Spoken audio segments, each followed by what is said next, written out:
Got the 10,000 BTU GE air conditioner outside for cleanup. This is the Fetters manufactured GE unit with the Rotorex compressor. I already took the front cover off. Gonna start taking some screws out and I'll take the cover off. I don't think this one is going to be too terribly dirty based on how clean the evaporator coil looks. I do have a video of testing this unit on my channel, so you can go check that out. That's one of the last few videos I uploaded. This one is from 1991, rated at 10.5 amps, 1110 watts, and it is a 10,000 BTU.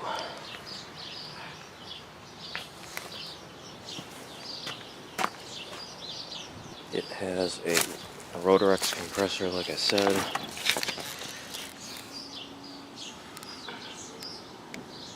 There you go.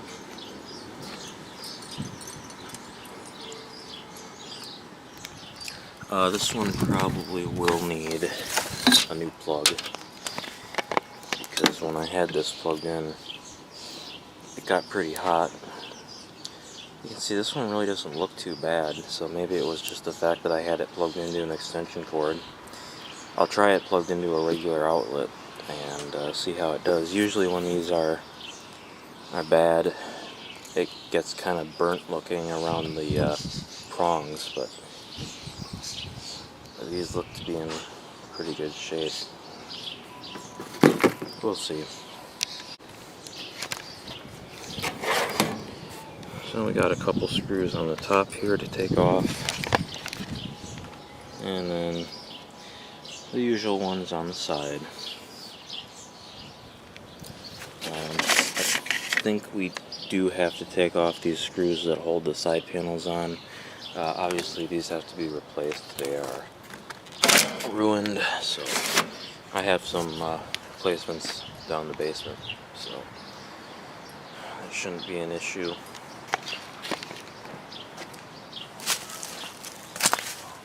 And of course we got our screws on this side.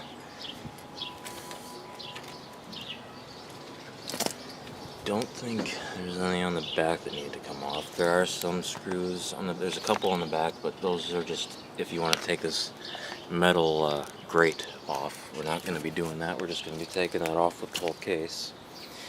So, yeah. Shouldn't be anything unusual here. I've taken apart lots of Fetters air conditioners on this channel before.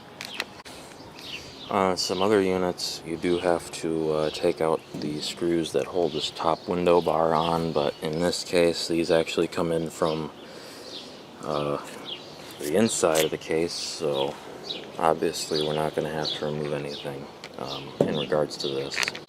I got all the screws out. It looks like we're not going to have to remove the ones that hold the side panels on.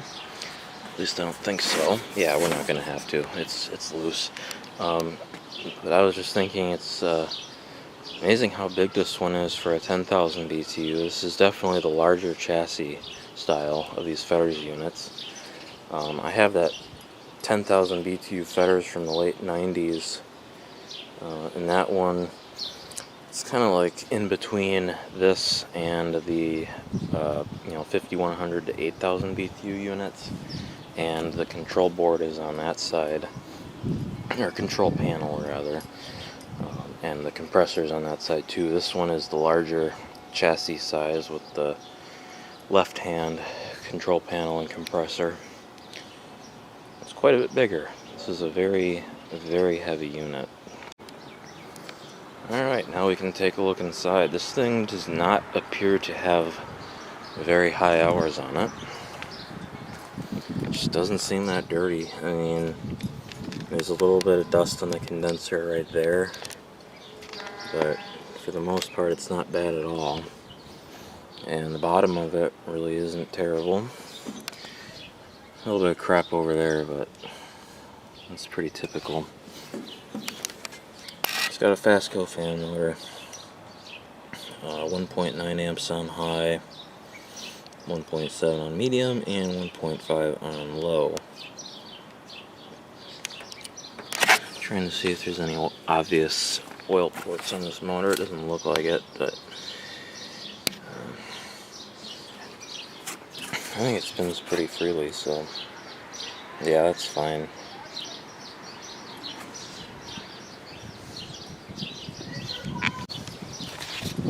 And there's a better look at the Rotorex compressor, which is pretty big. It's about the size you'd expect for a 10,000 BTU unit. I think this is about the same size as that compressor in that 10,000 BTU Fetters from the late 90s. Obviously, it looks smaller in this air conditioner just because it's such a big chassis, but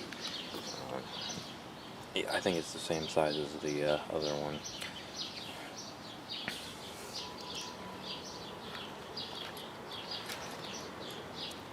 Runs real nice and smooth. Now, if you did watch that video, you may have noticed that it kind of sounded funky when it started up. Almost like there was maybe a capacitor issue. Or it could have also just been the fact that it was plugged into an extension cord. I will test the capacitor with a multimeter, make sure it's still within spec. And of course we'll try this, on a regular outlet rather than an extension cord. Yeah, this thing is really in pretty good shape. Looks like we have a 3-layer condenser coil.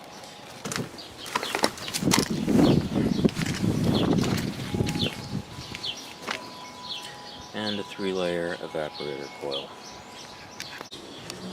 Okay, so if we look in there, if I can get sorry about that. So there's some more dust on this side. I wish I had some coil cleaner, but I don't. So I think what I'm gonna have to do is take this, or at least loosen this shroud so I can move it out of the way and spray that coil off. I know the correct thing to do would be to pull this part out and just get down to the coil, but I don't know if I feel like doing that right now. I think if I just move this back a little bit, I should be able to spray downward on that and clean it.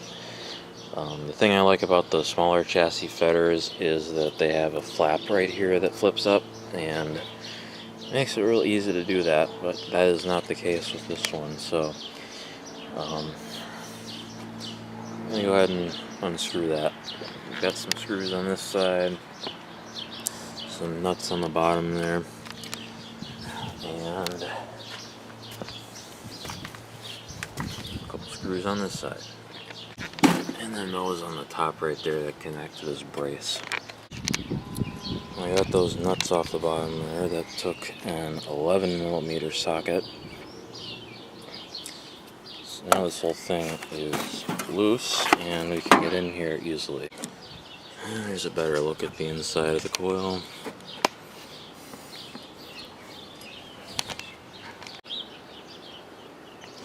Alright, got it all cleaned out. The base pan is nice and clean. You can see all that crap that came out of it right there. And the condenser coil is all clean now.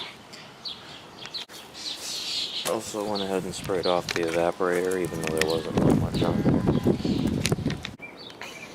Got it all put back together. Let's give it a start. Compressor should start, so I just heard that thermostat click. So let's go on this side so you can hear it better.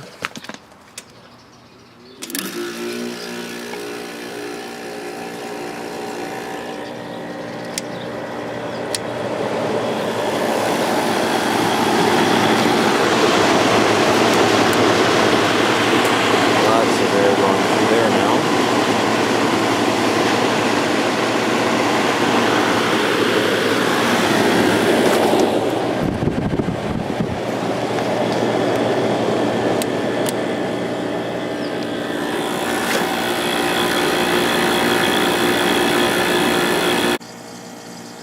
This thing has a real nice sound to it. Compressor sounds great. Getting some nice refrigerant sounds.